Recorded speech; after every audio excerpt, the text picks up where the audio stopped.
and welcome to another Arsecast Extra. James is away on holidays. Lucky James, picked a good week for it. Filling in this morning is Andrew Allen. Andrew, good morning to you. Morning. I'll stop short of good at this point. Okay, morning is out with a U. We're having a bit of a Arsenal versus Spurs performance in terms of our audio microphone setup. So this podcast is, I guess, starting or where we left off on the pitch yesterday in the North London derby. So it's one a very of those frustrating start. Yeah. Well, look, we'll get into it. 2-2 draw in the derby, a game where I think almost definitely Spurs will be a lot happier with that result than we are, and you don't want them to be happy in any way. We'll get into exactly why it ended up that way, but I feel like, they'll be very, very pleased with the point that they got, not least because it's not that they didn't have to work for it, and they did play some okay stuff at times, but we absolutely gifted them the point, particularly with the second goal. Yeah, 100%. Really a very frustrating afternoon from an Arsenal perspective. I mean, you go into these games as a supporter, and when the atmosphere is as sort of red hot as it was at kickoff, you're kind of so expectant of a big performance. And we just really didn't get going at all. And I think we'll get to the injuries, obviously, but that there was a certain unease as well in the crowd. You looked at the bench and you weren't sure of the depth, and you were like, we just need to kill it from the outset, and we just didn't. And the mistakes, the sloppiness in general was not fun to see. And I think there's a level of tension in the crowd now which maybe wasn't there this time last season because the expectations were lower, and every point drop now feels like a defeat in a way. Yeah. And, when you don't win a home North London derby, it sort of exacerbates that even further. So, yeah. Well, let's start with the team then, because we knew Gabriel Martinelli was not going to play, but we had no idea that we'd be without Leandro Trossard until just before the game. News started to come out. There's a bit of a hamstring strain for him, apparently. So that required something of a rethink from Mikel Arteta. His decision was to start Eddie Nketiah as the striker and play Gabriel Jesus out wide. This is one where I think there's probably some amount of debate as to what he might have done in terms of his team selection. Jesus was excellent as the number 9 against PSV in midweek, and my guess is that he would have started as the number 9 had Trossard been fit. What did you make of the decision to put him out wide and play Eddie up top? He did have other potential options that he could have used. He could have started Emile Smith-Rowe. He could have started Reiss Nelson on the left. He could have maybe played Kai Havertz on the left as well, perhaps. I don't know. But, what did you think of the decision there and how that panned out? I think I'd have been more surprised if he'd gone with any of the three that you just suggested there, for sure. Like, I think, given that Jesus has played out wide for Manchester City, scored a lot of goals out there, knows how to drift and how to attack a winger and attack a fullback and has pace. I wasn't overly surprised. Obviously, there was a disappointment that we were 2 players down in that position and we were suddenly having to fumble around and find a solution. And obviously, on top of that, it takes away an extra danger off the bench. I've seen a couple of people questioning why maybe Reiss Nelson didn't get a start, and maybe that sort of underlines the sort of oddness in handing Reiss Nelson a new deal. Here's a guy who, you've just committed to a long-term contract, but you still don't quite trust him to start games out wide, which is obviously where he's supposed to do his damage. So, I think Emile Smith-Rowe, it would have been a big game to chuck him in, given that he's not started a Premier League game in a long, long time, or at least not a game that really, really matters. So I thought it was the right call in the circumstances. I know we've seen Eddie sometimes play wider as well, but I just think it made more sense for Jesus to be out there. But there was no doubt it was disappointing not to have Trossard or Martinelli. We knew, as you said, Martinelli, but Arteta had given nothing away in the pre-match press conference, so I have to assume that the Trossard was quite a late injury. Yeah, I think it happened on Friday or Saturday. Yeah, it happened in training apparently on the Friday. So, it requires a rethink. And like in the circumstances, given the amount of minutes that these players have had, if you're looking for players to be at full tilt going into a derby, Eddie's played a lot this season. Jesus is coming back nicely. So it did make some sense in that regard. And I thought Jesus was good, actually. I thought really for the first 30 minutes or so, we were well on top. I think we deserved to be ahead. But there were things about our performance that were nagging at me, even in that period. There was a sort of a lack of precision in some of the stuff that we did, whether that was collecting balls, centre forward. We've got a bigger discussion about Eddie and the centre forward position, which I might say for part 2, because we've got a load of questions about that. But, moments where players who are capable of a lot more than we saw yesterday was giving the ball away, just turning over possession a little bit. I thought, Ben White was very good at right back, got forward, intercepted well, but we didn't quite get on it in the way that we normally would like. But I thought we were good value for the lead in the opening period of that game. Yeah, I mean, it was sort of frantic, and we were trying to work our way around Spurs, and they were trying to do the same with us. They were relatively patient, I thought, on the ball, and pretty brave. And as a supporter who'd watched the last few North London derbies and looked at how bad Spurs were, you could see that there was a new level of confidence there. So again, you're slightly like looking at that and thinking as a supporter, oh God, this is going to be a bit more difficult than I was hoping. But I mean, I think what you say about us being a little bit sloppy on the ball, really, I looked at Martin Ødegaard yesterday, and he, for one, seemed to sum everything up for me. I think he had that booking on about 15 minutes for calling for a yellow card for, I can't remember who it was who made a tackle on. Was it on Udogie? Saka, and he'd also had a tackle from Basuma on him, and I think he was quite agitated about that because it was 2 in 10 seconds. But what I sensed with the yellow card for Ødegaard was that it slightly upset his rhythm. He had been closing down like a mad dog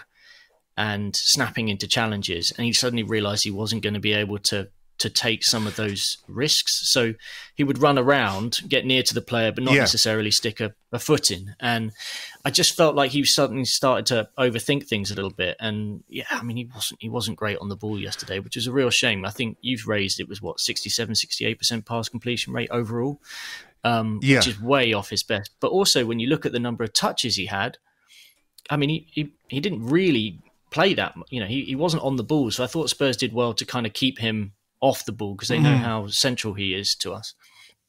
I mean that is. I think he completed just 19 passes, and his overall pass completion rate was 68%, which is well below where he usually operates. And how much of that is down to the way Tottenham played the game or managed Martin Ødegaard, I'm not 100% sure. I'd have to watch it again. I think he just had a very, very quiet day. I mean, I think you're right about the booking as well.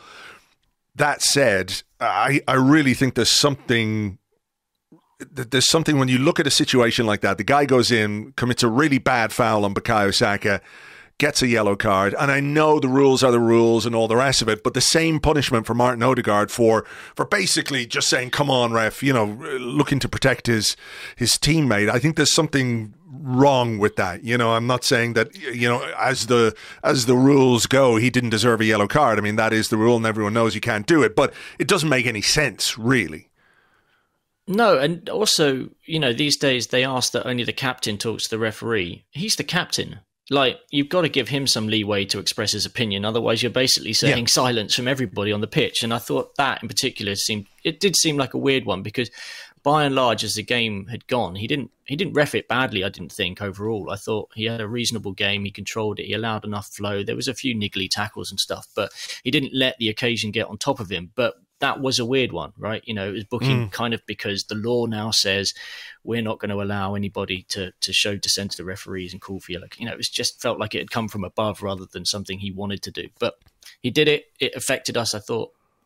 Particularly affected Ødegaard. But I mean, that sloppiness was was not impressive. I mean, there was a few switches of play. I saw Zinchenko tried to do a big one, which kind of didn't work out. Saliba, similar kind of, there was an impatience, we sensed like they wanted to take advantage of the mood in the crowd, but they just needed to maybe take a moment and settle and be a little bit calmer on the ball. Then we did go ahead, and we had some moments of danger. There was the Saka cross to Jesus at the back post. Keeper made a good save, and then Eddie got in behind when they made a mistake. He tried to shoot at the near post. Fabio Vieira was there looking for a pass, but I'm not sure the pass was really on. No, definitely not. I mean, I've watched it a few times this morning, and you see the way that Eddie runs after the ball, that at the time that he collects it, or he's just about to collect it, Vieira's outside the box, basically. I mean, It would have been a difficult pass. And for a striker of his type, a poacher, the idea that he would sort of pull back there just seems completely, I just couldn't see that happening. So he did what he went for. And I thought Vicario, he's a good shot stopper. He made that. I thought it was a very good save from Jesus just before. And I mean, you'd expect him to make the Nketiah save, but he did well. Then we went ahead. Look as sloppy as I was hoping. No. I was sort of, I think I said in the live blog at one point that I felt that Odegaard was going to rob one of the centre halves. Is it Van de Ven? Is that his name? And I felt like that was going to happen. It happened a bit later, but with a different player and everything else. We'll come to that. But we did get the goal. One of the times where I think we did work it fairly fluently. I think it was switched, wasn't it, over from the left over to the right, comes to Saka. Ben White made a very good run. I think it was Johnson who went with him, and then there was a sort of confusion between Johnson and the fullback. Saka comes inside. You don't let Saka come inside. He takes a shot. Romero puts a leg out. It's pretty crappy defending. Went down ultimately as an own goal. But I think we were worthy of that lead at that time. I don't know if you've got any thoughts on the goal beyond it being just a bit clumsy from Romero, but I mean, I think Ben White making an overlapping run was pretty much the first time in the game that he'd done that, and he hadn't needed to really up to that point, because unusually Saka was mostly 1-against-1 with Udogie, and a lot of the games he's had this season, he's had at least 2 players on him. Did you feel like after Saka had some freedom? Sorry, after Udogie got booked, did you feel like maybe Saka could have run at him a little bit more? There were a couple of moments where I felt like he could have just accelerated down the wing a little bit and just tested him a bit more on that yellow card. Yeah. 100%. Yeah, I mean, once you've got your full back on a yellow like that, you really, really got to press him. And I felt like, in that instance, we probably should have seen more 2-against-1 down there. And again, it was kind of left to Saka. To be fair to Udogie, he actually did pretty well after he got booked. He realised he was up against it, and he kind of was a bit more sensible with his decision making. He wasn't quite so tight to Saka, but I think that's something that they'll look at and think, we could have taken more advantage of that. But I mean, as for the goal, I mean, I'm not sure that shot was going in. It looked like it was probably going to fizz past the post, but yeah, classic Romero. I mean, he's a funny looking bloke, isn't he? I mean, he just sort of has this sort of dumb look on his face the whole time, and seeing it kind of fly in like that was good fun. And you kind of thought at that point, okay, here we go. Let's, that's a good start. Now we go again. If we can get the next one, that's the game. That'll be the game out of reach, I think. We should have had the next one. It was only a couple of minutes later when Gabriel Jesus robbed James Maddison in the box, took a shot first time. I think he went for power rather than placement. I sort of understand the decision in the moment just to sort of crack it beyond the goalkeeper. And it wasn't that far over, but from the position he was in, you've got to hit the target at least. I'm not saying he should absolutely 100% score there, but it is such a big moment. And I think that had a real impact on the game. I think it had an impact on us, and I think it had an impact on Spurs that for whatever reason, you're 1-0 up, and then you miss a chance like that, and you, as a team collectively, I don't know how it works in the subconscious, in that it affects a team, this sort of a knowledge that you should be 2-0 up, and now all of a sudden your lead feels a bit precarious and it impacts the way you play. Conversely, for the opposition, they're like, oh, Christ, we got away with one there. We better up our game a little bit. And I think after that miss from Gabriel Jesus, the game changed a little bit. Certainly, we got a bit more nervous. And when you couple that nervousness with the sloppiness that was already evident in our performance, despite the fact that, I think we deserved to be ahead, that sloppiness was there throughout. So then you take a step backwards, and now you're a bit nervous and you're a bit shaken by the fact that the lead that you think you should have is no longer there, and you realize, oh, this is a tighter game than it needs to be at this point. So, I mean, was that a turning point for you? Yeah, I don't think you can see it any other way. I mean, I rewatching it this morning and just seeing how many times we gave the ball away in the 6 minutes between, or it was about 7 or 8 minutes between the goal and their goal.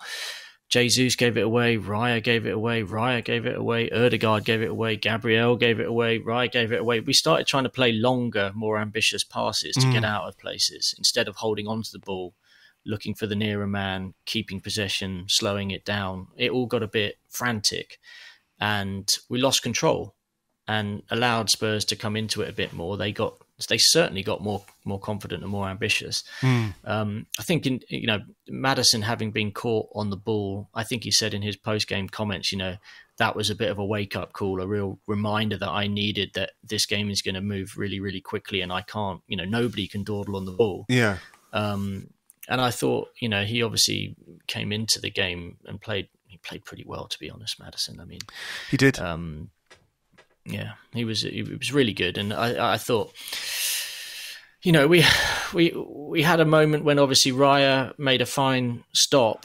And at that point, the crowd was kind of really starting to panic a little bit. What did you make of that save? I mean, it's an unbelievable save. It really is. Yeah. It's a fantastic save, but it just demonstrated the problems that we were having with Spurs, particularly coming down our left, crosses coming in from that side.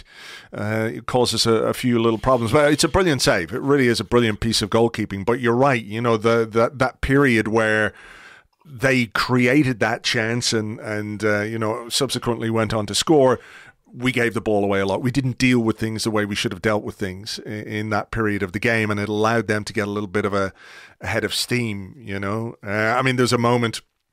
what was I going to say? I've completely forgotten what I was going to say, so I might as well move on to the goal. You can analyse, and I'm sure you've looked at it again, you can analyse this goal in all kinds of ways. As I said in the blog today, I don't think it's a catalogue of errors per se, but it's a collection of things that we just did not do well enough as a team. It starts, I think, even with the initial cross that Raya sort of palms away. That cross was allowed to come in way too easily. We had 3 players out there. I think Gabriel Jesus could have closed. I can't remember who it was.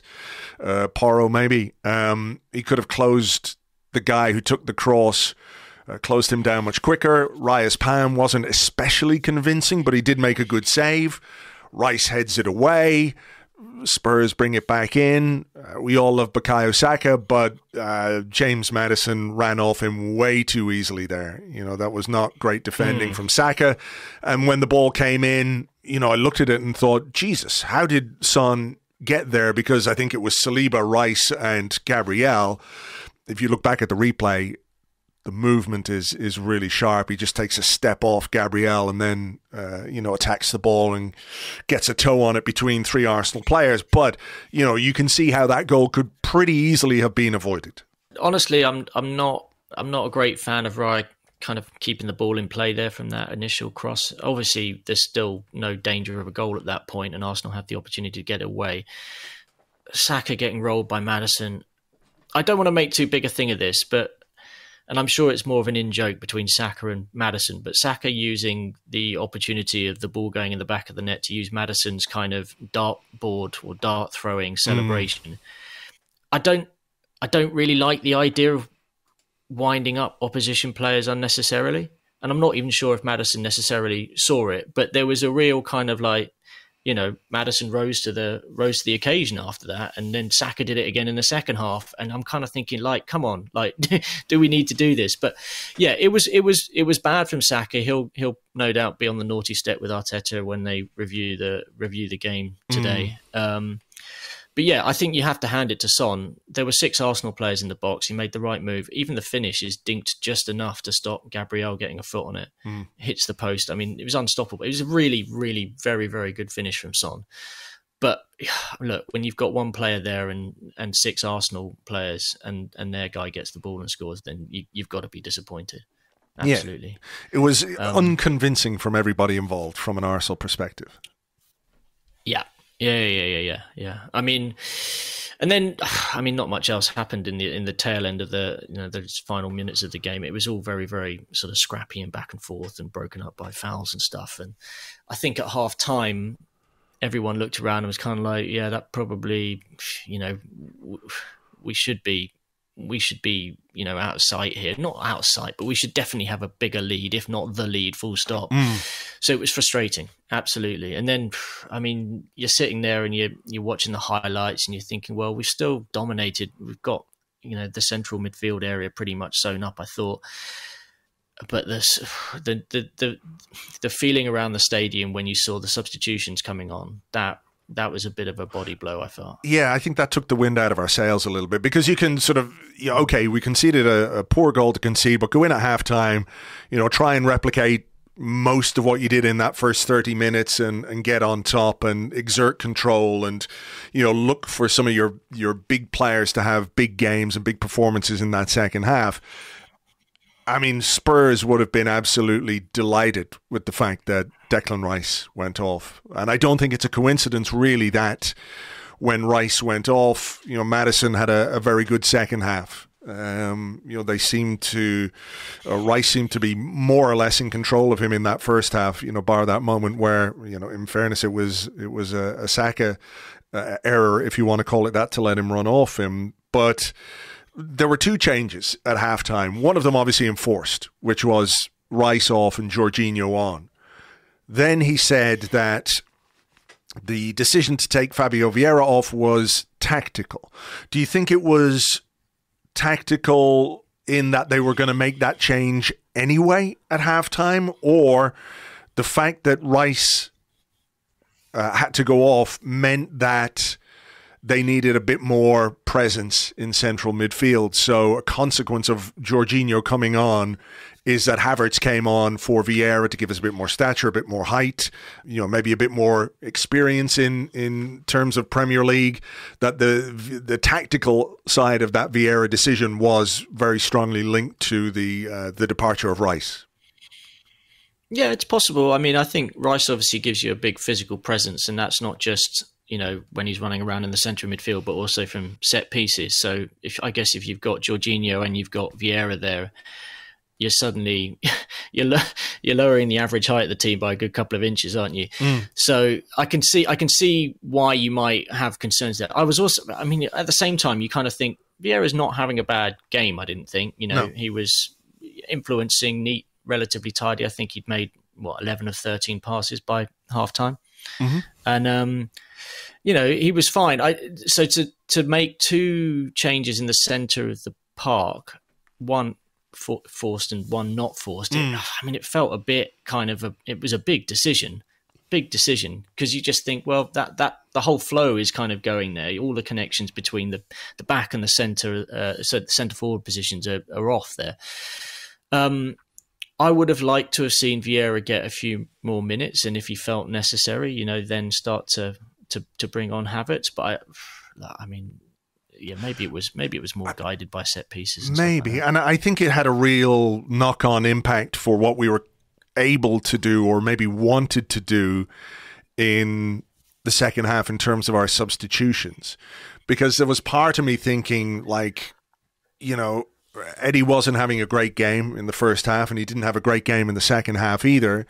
And I thought, well, maybe an option in the second half, if you've got Rice, is to put Havertz on as a centre forward. You know, you do have to manage Jesus and all the rest of it. Maybe that might have been an option that we were thinking of in the second half, but obviously couldn't then use that because we'd used Havertz at halftime. I mean, I think it is a big change. I think when you do change 2/3 of your central midfield at halftime, it has an impact on how well you're going to be able to play. If those guys don't hit the ground running, if they're coming in a little bit cold, then it can have an impact on your performance levels. I mean, I didn't think Havertz was bad by any means, but you know, he didn't really offer much in terms of attacking threat. But that's true of the team, and I'm sort of wary of making this sort of Havertz discussion the center of it, because you know the reason we dropped points wasn't because of Kai Havertz by any means, but that sort of big change at halftime where 2/3 of your central midfield comes off, it does feel like it can have an impact on your performance. Yeah, I mean, I think with the Havertz thing, and I'm sure maybe there'll be questions in the second half of the show about this, but it does feel like a certain portion of the crowd at Arsenal has made up their mind about Havertz already. And in a team where so many of the players they like, it's very obvious when this guy's on the ball that there's a sense of, you know, if he makes a mistake, I'm gonna tell him about it. And I don't really like that, because honestly, we had that exact scenario with Granit Xhaka. You know, when you start getting on the back of a player, it just doesn't help in any way, shape or form, especially a guy who's new to the club, trying to build his confidence. And I do feel for him a little bit, because it feels like he's really facing a bit of an uphill battle. To be fair, though, as you said, I don't think he really did anything wrong yesterday. He maybe didn't, you know, offer as much as you might have hoped. But then I just think that as a midfield unit, we didn't really do that. And look, in the minutes after he came on, actually, we weren't bad. You know, we started pretty brightly. We snapped into challenges. We were, you know, we'd obviously had a bit of a rocket put up us by Arteta. And not long after, there we go. You know, we win a corner, and from the corner we win the penalty. I mean, it's so obviously a penalty as well. I don't know if you've caught the Sky highlights or whatever, but Gary Neville, and I'm going to go off here a bit on Gary Neville if you don't mind. You know, he was going, what are you supposed to do with your hands? Like, I get it, and a lot of these handball decisions are a bit baffling. We don't quite know what's really handball and what isn't handball, and you know, there have been some very vague decisions, you know, in both respects. Some where you think, well, that could be a penalty and it's not given, or you think that's never a penalty and it's given.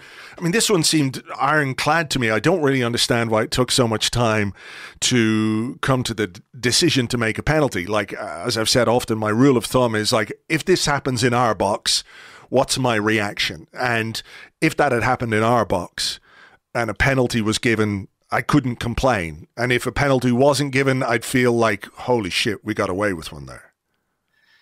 Yeah. I mean, my take on it is very much, if Ben White hits the ball like that into Romero's hand and he's crossing it from the edge of the box, it looks really harsh.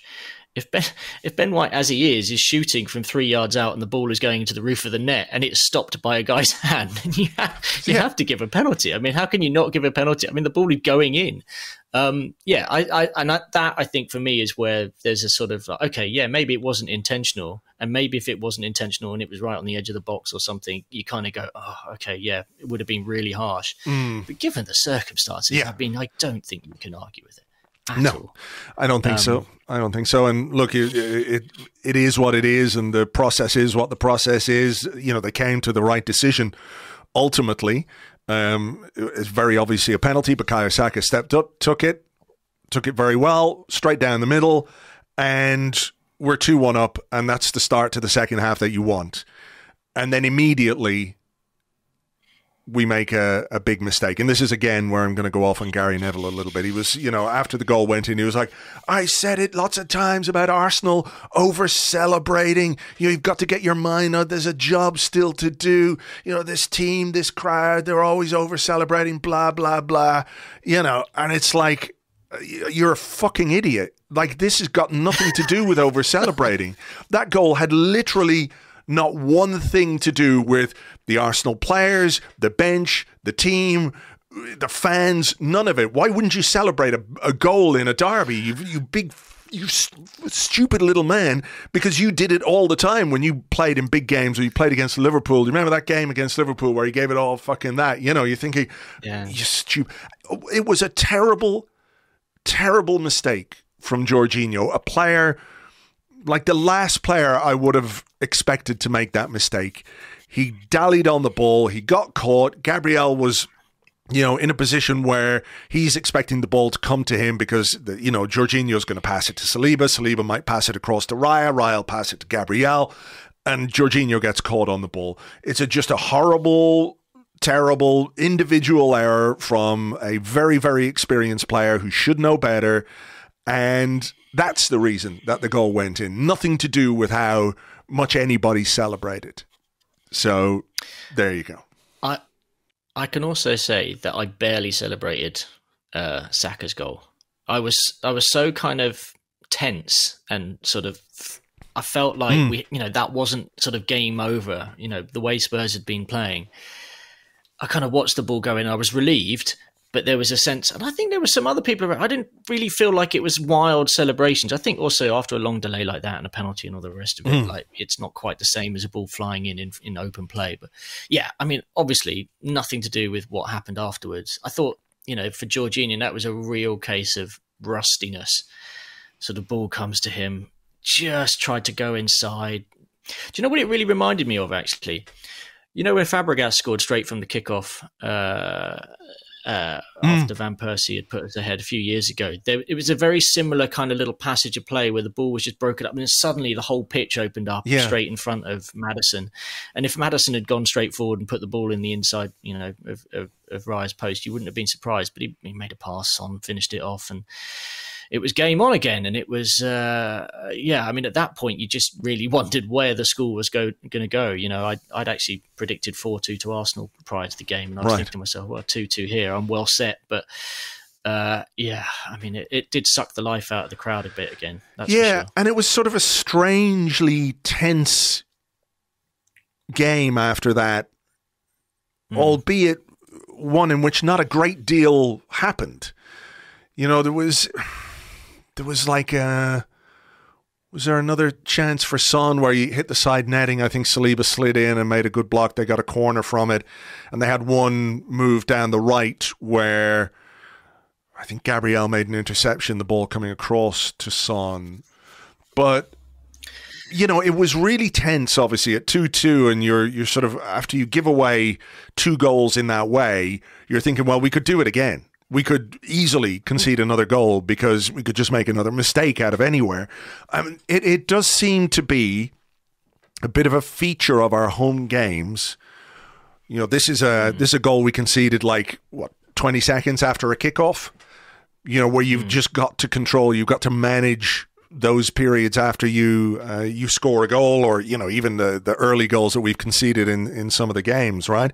But the individual mistakes, excuse me, seem to happen at home far more than they happen away. I mean, do you have any theories on why that might be? Because you've spoken maybe a little bit about tenseness in the crowd, but generally speaking, there is a sort of overwhelming support and goodwill towards these players. So it's not as if they're playing in like a pressure environment where every mispass, every slightly loose bit of play is like, the way it used to be. You remember? You'd be like, it's not that anymore. So how do you try and come to terms with the idea that these mistakes are happening and like, what the fuck can we do about them? Because they're costing us points. It cost us points yesterday. Cost us points against Fulham. Cost us big points in games last season. If you think about that Southampton game in particular, that these like players who we know are better than that are making mistakes which cost us goals.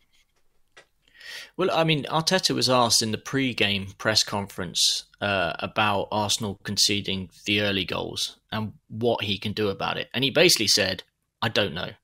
The more we talk about it, the more it becomes an issue. And I'm almost inclined, I'm paraphrasing, but I'm almost inclined not to talk to them about it because in other instances where we kept getting red cards and we talked about it, we got more red cards. We couldn't keep clean sheets and we kept talking about it. And we the moment we stopped talking about it, we kept a clean sheet. So, yeah, I mean, it's almost one of those things where you don't want to make too big a deal of it, because then it becomes a psychological issue. And also, that you're telling opponents that there's something to get at us with.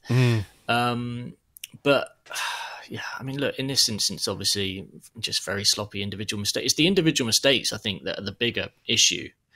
And I know that it's very hard not to have individual mistakes in a game that's going at 100 miles an hour. But yeah, it was bad luck. I think bad luck, bad play, bad luck. Maybe it wasn't bad luck. I mean, it was just bad play by Jorginho. The crowd. Maybe there is something to be said about controlling emotions. And Arsenal's stadium is a very emotional place these days. Whether it's the emotion that comes out before kickoff when they're singing North London Forever, and there's a kind of moment where everyone's looking around and we're all really up for it, and there's a big cheer before the kickoff, and then it goes, and then suddenly, do we need to just sort of chill out a little bit? I don't know. It's really, really difficult to kind of put your finger on it. What I would say is that we really need to stop fucking around like that, because it is going to cost us. I mean, the tail end of last season was a fine example, and now 2 goals against Fulham, 2 goals against Spurs. It's not good. We really need to tighten up, and we need to do it quickly. Away from home, I guess that you're on such fragile ground when you take the lead, that I can understand why you'd be super honed in your concentration. Maybe at home it just sort of slight lapse there, maybe. Yeah, I mean, I do think it is something he's going to have to get on top of. That collection of errors, fool me once and all that. It happens too frequently for it not to be something. Like you, I struggle to really understand what exactly it is. You can't put it down to bad luck, but when something becomes a bit of a pattern, you have to try and identify why that happens and do something about it. I mean, the last half an hour of the game, I think it was tense because of the scoreline and because of what had come, but there really wasn't much at either end. I don't really remember either goalkeeper having to make any kind of big save or anything like that. Two teams. I think, look, I'm glad he took Son off. He had to take Maddison off. I don't know if you've seen a replay of the knee thing. It was not good. He sort of landed and his knee buckled backwards. I mean, to be honest, Maddison and Son going off with 13 minutes to go really buoyed the crowd. I think, because that said to Arsenal fans, we're going to try and hold out for a draw now. And those two had been really problematic. Obviously, there's 2 assists and 2 goals between them. Yeah. And I thought, okay, well, maybe they've gone a bit early making that substitution, because I didn't fear Richarlison at all, really, when he came on. But then we made, our substitutions, and there were definite boos in the crowd when Eddie stayed on and Jesus went off. I mean, I think until people realised that actually it was probably to do with the fact that Gabriel Jesus has barely played any football. And yeah, I mean, there's no way that was a decision that was made based on the relative performances of the two players. No. It just can't be. I think it is one of those where we have to accept that they know a bit more about Gabriel Jesus and his fitness, and they don't want to... we want Gabriel Jesus to be fit for the entire season, not necessarily the last 13 minutes of a North London derby, even though you would prefer to have him. Like, I was hoping it was going to be Eddie who came off for Reece Nelson and Gabriel Jesus go into the middle, but the decision was obviously made, based on the physicality and the fact that he's only coming back from knee surgery and all the rest of it. I did see a bit of talk about Bukayo Saka staying on, despite the fact he had signalled to the bench. Like, I didn't notice that on the TV coverage, but I saw Tim Stillman talking about he took a fairly heavy kick. He wasn't moving quite as well as you might like. What do you make of the decision to leave him on until like the 95th minute or whatever it was? My guess is that even if Bukayo Saka is not at 100%, when you take Gabriel Jesus off, you know that Eddie hasn't really been a threat throughout this game. You still want to win. I do wonder, like, for all the people saying, yeah, you've got to manage Saka, you've got to take care of his minutes, you don't want him injured, which I get completely. But if there was a reaction to Jesus coming off, I do wonder what the reaction to Saka coming off as well as Jesus coming off would be when people are, looking for you to go win a North London derby, because he is capable. He's probably, of the attackers that we had on the pitch at that point, he is the guy most likely to create something or give you a moment that could lead to a goal. Yeah, I mean, he took a very heavy knock. And there was a bit of chat, like the guy over my shoulder said, they've got to take him off. You've got to take him off. Look, he can barely walk. And then inside about 15 seconds, he'd had that low shot that Vicario had to tip around the post. And it was an absolutely clear example about why you take the risk and leave him on, because he's still very, very capable and our most dangerous player, really. That said, he, by the time he did go off, he was actually playing at right back. Because he couldn't move. So he'd gone deliberately sat himself at right back and allowed Ben White to go and play further forward. He was limping so much, he had to go off. And you did sense that Arteta maybe should have sort of looked at that and gone, okay, we could have done this a couple of minutes earlier.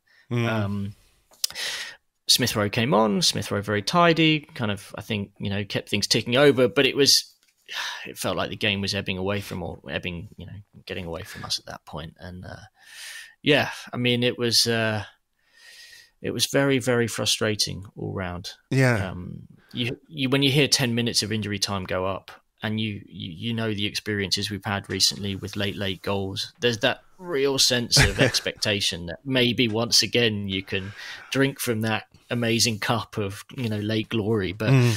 Yeah, just wasn't there. And actually, to be fair, when Spurs went up the other end and then had that corner in the last second, everyone was like, "Oh God!" Watching through their hands. Well, particularly what they did last week as well. And look, as much as we had a question about this a couple of weeks ago, like, would you trade, some of those moments? I think we have to, as enjoyable as they are, as wonderful as they are, looking for that kind of late drama week after week is something we need to get away from. We need to be more in control of games. We need to be managing games better.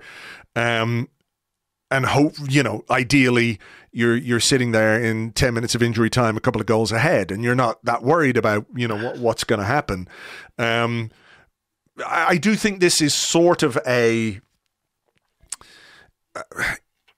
historically anyway, it's a sort of unique fixture in that the relative quality of the two teams is very often not relevant to the result and the outcome of this game, where you think back to games where we were at our very best under Arsene Wenger with the players that we had in our team, and you would still have a very tight game against Tottenham. So I'm trying to, as frustrating as it was, and I think we were the architects of our drop points yesterday, there's no excusing that. I'm trying to step back and maybe look at it a slightly different way. I mean, how do you view the start to the season after this game? We haven't lost yet this season. Is there something to be said for a team which, even when it isn't playing well, when it doesn't have Declan Rice for half the game, it doesn't have Gabriel Martinelli, it doesn't have Leandro Trossard, it doesn't have Thomas Partey, didn't lose a game, we don't know what would have happened if we hadn't given that goal away in the immediate aftermath of the penalty. Maybe we would have gone on. Who knows? Maybe they would have got one back. But, I understand and completely lived the frustration of yesterday because of the mistakes that we made. But just sort of playing devil's advocate a little bit, is part of the frustration connected to the pursuit of near flawlessness that you need to compete with Manchester City? I mean, yes, we're unbeaten, but we have played 4 at home and 2 away. And those 4 at home have had 2-2 draws. That fragility there at the back is something that we saw at the tail end of last season. I don't think we've been anywhere near our fluid attacking best in any of the games. We're not scoring as many goals. I don't think we're creating as many chances. And while we look relatively solid at the back away from home, there's clear vulnerabilities at home. I think if you'd said to Arsenal fans 14 points from 18 in the first 6 games, I actually think people would be a little bit like, I think you should have at least another win in there. Fulham should have been a win. I think exactly. I think the situation is slightly exacerbated by Manchester City winning all 6 of their games and basically cruising to 18 points. You look around and Liverpool are looking reasonable. I think there's a tension there now, which is, the league table says that we are outside the top 4 at the moment. So while we've laid down some solid foundations, we're not firing on all cylinders. And I don't know that just because you're not firing on all cylinders right now, that's not a guarantee that you will at some point. I mean, if we now have to face a period up to the next interlull with these injuries, that's going to be a really, really tricky set of fixtures. 3 games away in a row, 3 different competitions. What should have been a real opportunity to rotate against Brentford is suddenly, who are we going to put in? Because we don't, we can't just chuck 15, 16-year-old kids in there. I think it's going to be a tense couple of weeks now, leading up to an absolutely massive game against City. I'm tempering the expectations a little bit, I know, but there's some concerns there for me. I mean, I think in Europe we saw the other day against PSV, we really played very, very well. There was a freedom there, and I think we were kind of driven by that occasion as well. But obviously we've now played a game after a European game, and we've not been able to hit those same heights. And balancing that now for the first half of the season up to Christmas is something we need to get on top of. And this team's not really done it. Obviously not with Champions League football. And in the Europa League, you can kind of get away with it because the quality drop-off is pretty huge in some of those group games. I think we've got quite not an amazingly tough group in the Champions League, but quite a tough group that's going to test us every week. So, yeah, it's interesting. It's an interesting setup. I mean, I on the plus side, I think you can take great heart from the fact we've won the 2 away games. We've kept clean sheets. We have a really, really, really tough run-in with lots of away games against big clubs. And I think we need to be massively on top of our away form this season. Because if we're going to drop points at home like this, it's just, we have to be on top of the away form. All right. Well, look, there's plenty more to discuss, which we'll do in the form of questions that you guys have sent in. So what we'll do right here is take a break. We'll come back with your questions and more in part 2 right after this.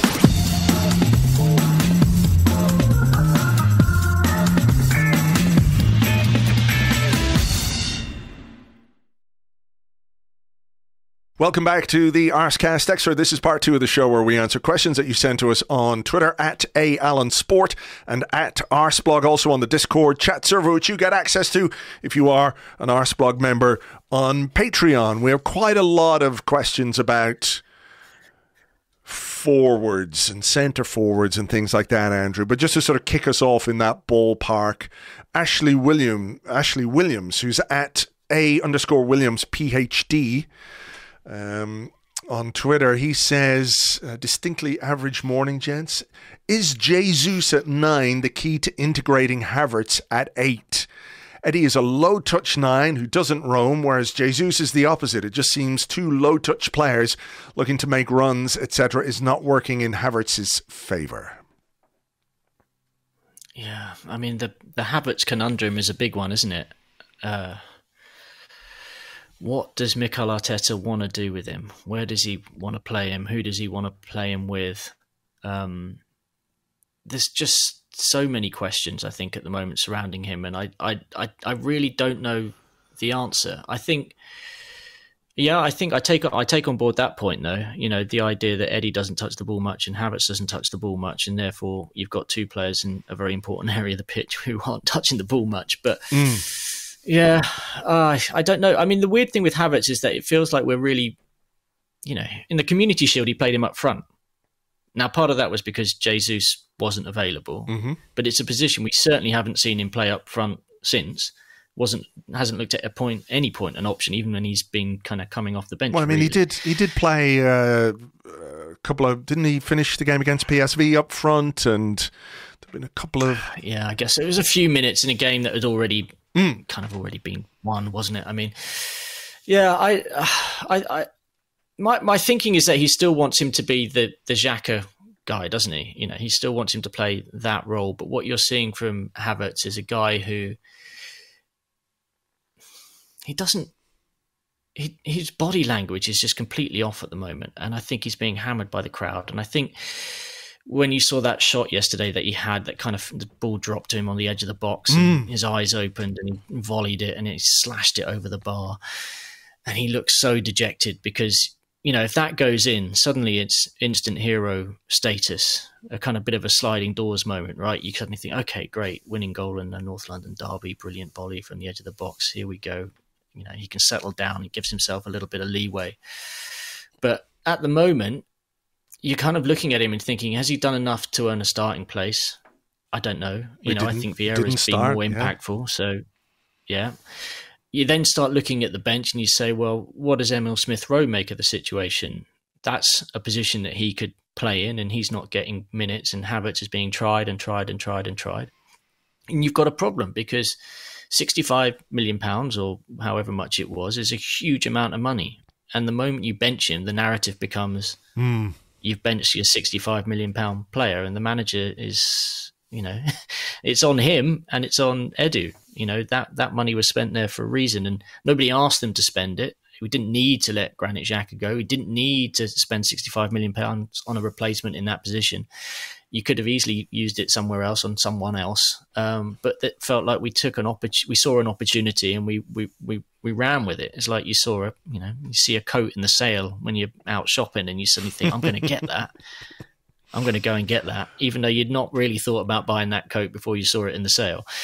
And now you don't really like the sale. You don't like the coat. You know? Yeah. I mean, I have to think that there's probably a little more strategy in terms of the decision to bring in Kai Havertz than some sort of, what do you call that, impulse shopping because, you know, there's 200 quid off the coat. I mean, I don't think we got a discount when it comes to Havertz in any event, you know. But I have to, like you, I have to assume that he wants him to be the player that replaces Granit Xhaka. And he has dropped him. You know, he did drop him for the Manchester United?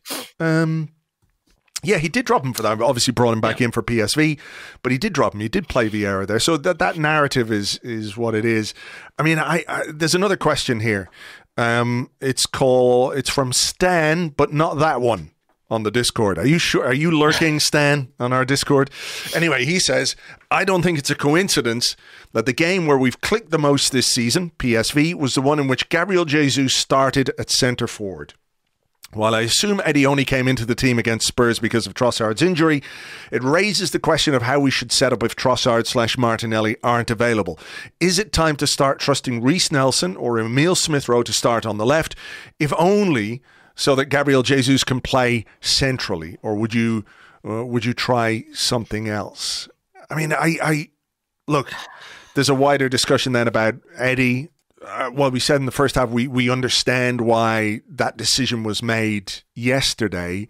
I think the more you have Gabriel Jesus at centre forward, the more chance you have of winning a game of football, even if he is capable of playing out wide in both positions. I really think that him at centre forward is not the key, but fundamental to us playing well from an attacking perspective. I mean, I think if you ask me to name Arsenal's strongest 11, to go out and put them on the pitch right now, the only position I would have question marks would be whether or not it was Havertz or Vieira, because I would always pick Gabriel Jesus over Eddie Nketiah in the centre forward position, just 100%. I just think he causes more problems. I think psychologically he's a bigger player in the mind of opponents to think about. I think they don't know. I think he brings more of the unexpected. And, you know, for that reason, yes. But at the same time, when Eddie signed his contract extension, I never thought it was because he was going to somehow replace Gabriel Jesus. It was always as a backup and another option. And you need those options when you're trying to compete across 4 different competitions. You know, I'm seeing people already questioning whether or not we should have kept Balogun. There was a question from Ian on Twitter. He goes by @Ian 22. Am I the only one who keeps thinking that we should have kept Balogun around? I mean, I found that kind of amusing given this was a weekend where Balogun played for Monaco and missed 2 penalties and they lost their derby game. But I mean, I do get it. I mean, it's that kind of like, oh God, what could we have won? Well, maybe. I think, the thing with Eddie is people have seen a lot of Eddie Nketiah, and I think we kind of understand what kind of a player he is and what maybe his ceiling is as a player. And I think yesterday he was really poor. I think he's had some very good games this season, but yesterday was really poor. And it starts to raise the question then of like, well, if you're going to be super ruthless, if you're a manager who's like so ruthless that you are prepared to replace a very, very good goalkeeper with whom you've backed all the way. He's got a great connection with the fans. He's been a very important part of our progress to get us into the Champions League. And you're ruthless enough to not only drop him for the Premier League, but also the Champions League game that he helped us get into.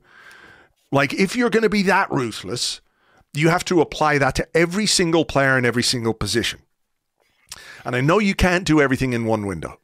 I think we all accept that there is a limit to what you can do in windows, particularly when maybe you don't sell as well as you might have liked in the summer. But come the next window, with all due respect to Eddie Nketiah, that really needs to be a significant part of what we do next. Because I said this last season, I think we don't maybe have quite enough variety up front, and Havertz coming back to him possibly gives you another option or a different kind of option at centre forward, even if it's not the most convincing one. But, we're just a bit 5'9" up front, right? Jesus and Nketiah, they're not the same kind of players. I think Jesus is streets ahead of Eddie in terms of what he can contribute to the team. But a day like yesterday, it sort of shows you the floor, and that floor needs to be raised with a different kind of player, So, I mean, I've got a question here from @DaveLarder2 on Twitter, and he says, Watkins or Tony? It's that question, isn't it? It's what type of striker, striker are you going to go for if that's what you're shopping for, right? Yeah. I mean, they're both good players. If you gave me a choice right now, I'd take Tony.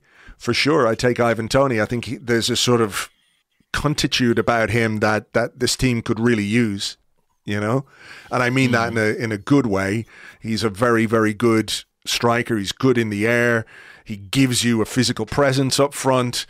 There's some baggage obviously with the ban and all the rest of it, but I'd bite your hand off for a striker like that, and I think that's part of what we were missing yesterday. I don't mean to say that the reason we didn't win this game was because of Eddie Nketiah. We've talked about the mistakes that we made. But I think if you are looking at this team and its ability to play the kind of fluent attacking football that you want it to play, I'm not 100% sure that you can ever really do it with Eddie.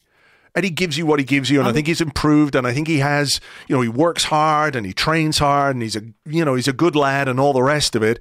But if you're going to be ruthless, if you really want to consistently improve and raise the level of the team throughout, you've got to apply that to all positions. And I think we're at a point now with Eddie where, that kind of decision should be something that they're talking about at high level. I mean, I do think there's an issue with Eddie in that we knew what Eddie was good at, which is he's a poacher. He's a 6-yard box player. He's great in the box. He scores all his goals from very close range.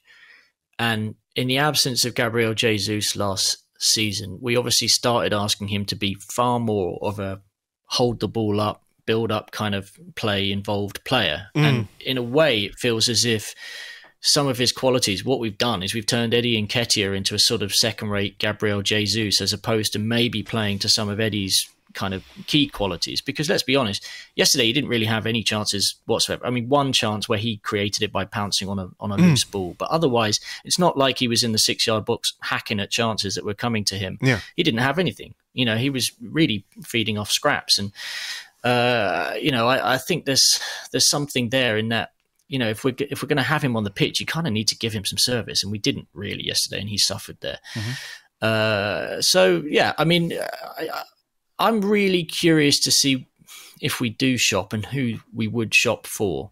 I think it'll end up costing some ridiculous amount of money, and it almost, when you see the prices of players, even like the guy that United bought, Højlund, for 75 million quid, for with very few goals to his name in Serie A, anyone of a real high standard now, there's such a premium. And God knows who you'd have to sell to raise the funds to be able to do that. So yeah, it's going to be difficult. But City have got Haaland, and that he's the person that you measure everybody else against these days. So it's he's a guy who can win you a title on his own, and we don't have that. So we're trying to do it collectively, and we spread the goals around really well last season, but we're not scoring as many this season. Bring me Evan Ferguson, I think is the message. That'll be a nice easy deal to do with Brighton. Cheap as well. They're good at letting players go for very little money. I mean, I honestly think that you're getting to a point where a player might be worth more than a club with him. Like, you could probably buy Brighton as an entire entity for the amount of money that they'll charge you for Evan Ferguson. I mean, that is the challenge, trying to find that player. It's not easy, but I don't think it negates our need for something else up front in any way. So hopefully they're having that discussion. Is it my question or your question? We've kind of gone back and forth, hasn't it? Shall I have a go? Yeah, why not? Okay. So this one's again off Twitter. It's from @Snogsmanduzi. How should fans navigate this season's inevitable second album syndrome? A small part of me was even jaded at the thought of finding a late winner in a North London derby, because it just feels like we've been here before, frequently and recently. How do we make this fun again?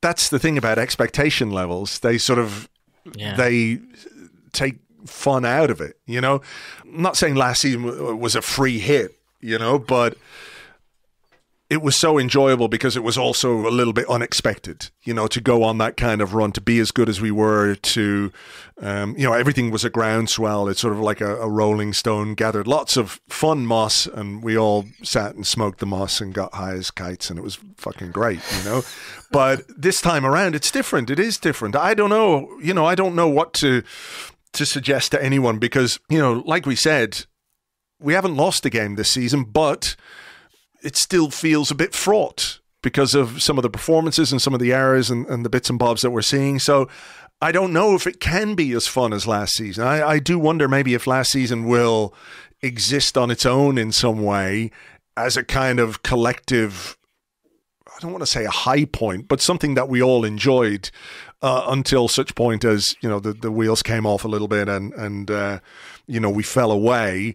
But even then, I think the goodwill that we had generated made that fall away not feel quite as bad as it might have or would have done in another season. Like, I think if the same scenario played out this season, where we go charging off and then fall away, it'd be a lot worse because the expectation levels are a lot higher. So I just think the two are connected. They're connected. When you expect and you don't deliver, it's disappointing.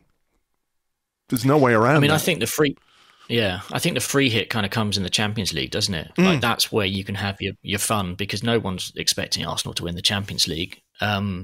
We can kind of play with a little bit more freedom, see how we go, and maybe we'll surprise people if we get through the group stages and have a bit of a run in the knockout stages. But I think there is absolutely no doubt in my mind that there's a tension in the crowd now. And while there's also a sense that Arsenal at any moment could pull a rabbit from a hat and, do what we did against United and get those late wins, you do know that as a football fan, you can't win every game in the 97th minute. We need to start to build some momentum. We need to become a kind of irrepressible juggernaut. That City, you just sort of start grinding out games. You win them 2-0, 2-1, 2-0, 2-0, 2-0. That kind of, you do enough to crush the spirit of opponents and you get on a run and you start to make your way up the table. Look, there's absolutely no doubt in my mind that the fact that City are completely unbeaten and racing away at the moment is a bit deflating for everyone as well. Mm-hmm. We need them to drop points. We need them to lose, and that needs to happen quickly. Maybe when Invincibles Day comes around at some point, that'll be the boost that we need. Maybe so. Yeah, we're just going to have to hope that the team can raise its level and, play as well as we think they can, or we hope they can. Is it mine or is it yours? I keep forgetting. I asked you that? Oh, right. Okay. Stephen says, morning, Andrews. Was that Raya save the best save since Seaman versus Sheffield United? If not, what was a better save? Oh, it was a good save. I mean, I think you have to kind of take it down a notch when you look at how badly Brennan Johnson hit the ball. I mean, he basically scuffed it into his other foot, and even he should have scored that, really. I mean, if he makes a decent contact, then Raya doesn't have a chance. Fantastic save. I mean, I could easily point at a couple of Ramsdale saves last season that were probably on a par. The Liverpool, the two saves laid against Liverpool were, I think, probably better than the Raya one yesterday for me. I did have another question here about Raya and Ramsdale. I mean, what did you think of Raya yesterday first? I was disappointed with his kicking. For a guy whose superpower is supposed to be his distribution, his long distribution in particular. Like, I accept the fact he didn't have, an Ivan Toney to launch the ball to. It was, not quite that. But at the same time, I thought in terms of his kicking, he was a little bit wayward yesterday. 19 of 29 passes completed. And a lot of the ones that went astray were the longer balls. There was a couple that went out of play. I thought he didn't necessarily bring the level of control we might have wanted in key moments of the game. There was a couple of times he held onto the ball a little bit too long. He got chased down. He ended up not making the pass that he might have wanted to have made. So, yeah, I mean, I think if you said to me, look, that's fine. If that was a backup goalkeeper, if it was Matt Turner and he produced that performance, I'd be over the moon. But if this is a guy who's supposed to be coming in and taking the level up another notch from an already very good goalkeeper, I didn't see a huge amount of difference there. I'm not clamouring to see Ramsdale back in goal. Now that Raya's here, I'm curious to see how he gets on. But I don't think it's as cut and dry. I don't think we're suddenly just going to sort of become a much better team because Raya's there, that's for sure. 6 of 16 long balls completed yesterday. And I think he should be capable of doing a lot more. I mean, the moment where he made the save on Sky, Gary Neville was like, what must Aaron Ramsdale be thinking? It's like, you little dickhead. He'll be thinking, fuck, thank God my teammate stopped Spurs from scoring. What else would he be fucking thinking, you prick? Well, it was a very obvious reaction, wasn't it, from Ramsdale to kind of, he knew the cameras would be on him after that save to sort of clap his fellow goalkeeper. Yeah, I think you can also, you can be pissed off that you've lost your place, and you can be unhappy about that, but you can also appreciate a fine moment from one of your teammates, particularly in a North London derby. But Trash Cannon on the Discord said, with all the talk of quiet and calmness from Raya, did we miss a bit of the emotion from Ramsdale today? This has been an emotional team in the recent past, and this was an emotional game. So I think Ramsdale hyping the crowd and getting into the players could have made a difference. I mean, I think the only player I saw hyping the crowd up yesterday was Zinchenko in the last few minutes. I felt Ødegaard didn't, partly because I think Ødegaard felt so self-conscious about his own performance, really. The crowd didn't need any G'ing up particularly yesterday, I don't think. I mean, it's a North London derby. You know when your team's playing well, and when a team, you feel like a goal's about to come. Yesterday just was all a bit off, unfortunately. I don't know about adding extra emotion to the situation with Ramsdale. I would say that Ramsdale was the man of the match in the last North London derby away from home. Yes.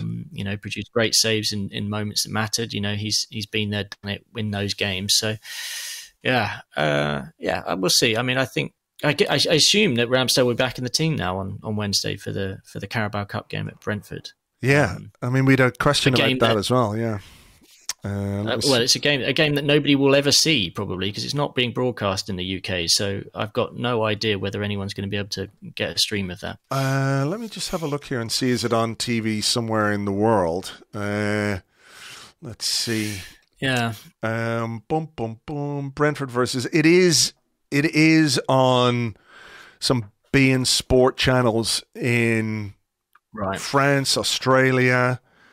It's on Viaplay, and we've got a chance. Yeah, so there's potentially we will be able to find a stream of this one, which is unlike the third round game we played last season. Was that against Brighton? Yes, there was a Brighton one, and there was also a few years ago we played AFC Wimbledon, and I remember you basically saying to me, "I need you to write the report when you get home because nobody's been able to watch the game." Which is that mad situation where you can spend thousands of pounds on subscription services in the UK and still only get access to about 50% of the football. But there you go. That's for another day. DJ Nolan on the Discord says, "Is Wednesday's game now more important? Not only to get minutes into the legs of El Neni, Smith Rowe, Jorginho, but are there not some youngsters that we need to get some match time as cover is now very thin on the ground? Like the injuries going into this game, I think are a real headache for Mikel Arteta. Like, do not, under any circumstances, play Bukayo Saka in this game. Just do not. If he's limping off... I think he'll be on the bench, though. He probably will be. Be. I mean, I know Arteta is, banging that you've got to be able to play every 3 or 4 days drum. But it's also a game that he has to, I think, use the full extent of his squad, and that's probably going to mean... quite Cedric a makeshift back. Yeah. Cedric at right back. It could well be Cedric at right back. I mean, if we try and pick a team, right? If you do Ramsdale in for Raya, Kivior's got to come into the team, I guess. Tomiyasu's got to come into the team. So I think Tomiyasu probably at left back because I think he'll partner one of Gabriel and Saliba with Kivior. I think it'll probably be Saliba. Yeah. Okay. Midfield, you've got Jorginho, El Neni, Smith Rowe, Havertz, Vieira. Would you be unhappy to see any of them starting? I don't think El Neni's going to be fit to start a game, so I assume it'll be Jorginho. But when you consider that Jorginho is now the only fit holding midfielder, assuming Rice is a bit banjaxed and Partey's a bit banjaxed, it makes you a little bit nervous, but you've got to go with it, right? I mean, the guy needs some game time. He needs a bit of flow. He may well have to play a few games, so we might as well give him a run. But I do think you might have to then start looking at... I mean, it's going to be a bit of a mix and match team, isn't it? You could probably play Jorginho, Smith Rowe, Vieira, Nelson, Havertz up top. Nelson. Who do you play on the right? Who do you play on the right? Do you play a kid, Kosher Dubry, somebody like that coming in to get a start? Eddie Nketiah starting up front, I guess. You could have someone like Ethan Nwaneri on the bench. Maybe. I don't know. It's a difficult place to go as well. Brentford, I mean, they will make changes, but it's not like you're playing Colchester or something, where you can just be Colchester at home and it's like, you know what, we'll rotate the bollocks out of it. I think he is going to have to take it a little bit seriously, but the injuries are piling up and there are some big games. Well, with 3 away games on the trot, having just drawn at home, you need momentum going into that City game. You certainly don't want to be going into that City game having had, a defeat in the Champions League or a struggle away from home against Bournemouth. So he's got to manage all of that. I mean, he did say from the outset that those players who've been sitting on the bench in the first month of the season will be getting game time, and there's absolutely no doubt about that now. I mean, there are options. I mean, there are sort of some other left field options, aren't there? I mean, Kivior played defensive midfield a few times for Spezia, didn't he? Someone who could potentially sort of anchor a midfield if you were really, really desperate. But I think you're getting into Johan Djourou anchoring the midfield kind of territory with that, maybe. Could Thomas Vermaelen be the defensive midfielder we need? Yeah, no, I think it will be a mix. But yeah, I'm not sure what to think about this game. I'm not sure what to think about the Carabao Cup. I don't think you could turn your nose up at any competition or any chance of silverware, but also, at the moment, it's funny, isn't it? A couple of weeks ago, we looked at the bench and went, holy shit, what a fucking bench that is. Yeah. And a couple of injuries and you're like, maybe it's not quite as strong. But I mean, I guess that happens when you've got a 9-man bench where, a couple of injuries mean some very, very fringe characters come in on the bench, and that sort of has an impact on how you view the strength of it as a whole, Should we slightly change tack? I've got another one, which is around Ødegaard, who obviously didn't have the best game. But it's a slightly light-hearted question. So this is from @Mishiman, who goes by @MarnMKD on Twitter. Ødegaard had a really bad game with terrible passing. The week before, he made an interview with Clive Palmer about his new contract. Do you think Clive's soothing voice made Ødegaard too relaxed? Yeah, let's blame Clive. Fuck the analysis. We'll just blame Clive. No, I mean, it's another massive contract handed out to a player who's now going to see a huge downturn in performances. He'll start turning up late in his Lamborghini. He'll be suspended soon. Yeah. No, I don't think that'll happen. It's just one of those things, isn't it, where he had a really bad game in what was a really big week for him, Scored a goal in midweek, signed his new contract, everybody's happy, and then, like any player, you can have an off day, and I think he very, very much had an off day. But he worked as hard as he ever did. He led the press. You saw him... after we scored and went ahead for the penalty, he immediately takes off and starts the press, and we get the ball back, or they kick the ball away and we get the ball back. And then Jorginho makes that mistake. So, yeah. What about this from John66, who's at John66_EPL? At what point do we accept that relying on Thomas Partey has killed us once again? We don't have a natural 8, and it feels like Partey 6, Rice 8 was meant to be the plan for these games. Yeah, interesting, isn't it? I mean, I do think that probably was the case. The moment we made the decision that we were going to keep Thomas Partey, and given the way that Thomas Partey, started the season, which was actually very well, I do think that, yes, you would have had that real physical double ball winning opportunity in Rice and Partey. So, yeah, I mean, Thomas Partey's legs are, increasingly looking like they're made of the same stuff as... I don't know. What's something that's very fragile? Glass. Not glass. Anyway, it's not good, is it? I mean, we're going to have to upgrade him at some point. And this really felt like the summer when we had an opportunity to do that. And given that we were sniffing around certain players like Lavia and like Caicedo, it's clear that we had an interest in potentially doing that. Yeah, it is difficult, isn't it? I mean, I have no faith that Thomas Partey, even when he comes back, won't probably pick up some other knock at some other point in the season as well. It's difficult. It's an issue that we need to tackle. But then, if we're also thinking about one day upgrading at centre forward, that's two very expensive positions to upgrade at the same time. So, look, it's been this. What do you think? It's just been the story of his Arsenal career. Injuries. Consistent injuries, and we've missed him. I think we probably miss him a bit less this time around, but we still miss him. And I do think that point about him anchoring the midfield with Rice ahead of him and Ødegaard, I mean, that really is, if all three of them play at their best, it's a fucking great midfield on a footballing basis, and I do think that would have been the idea or the plan for big games. I don't know if there's any chance that he's going to be back for Man City, and look, we have to wait and see what's going on with Rice. Arteta said it's a back problem.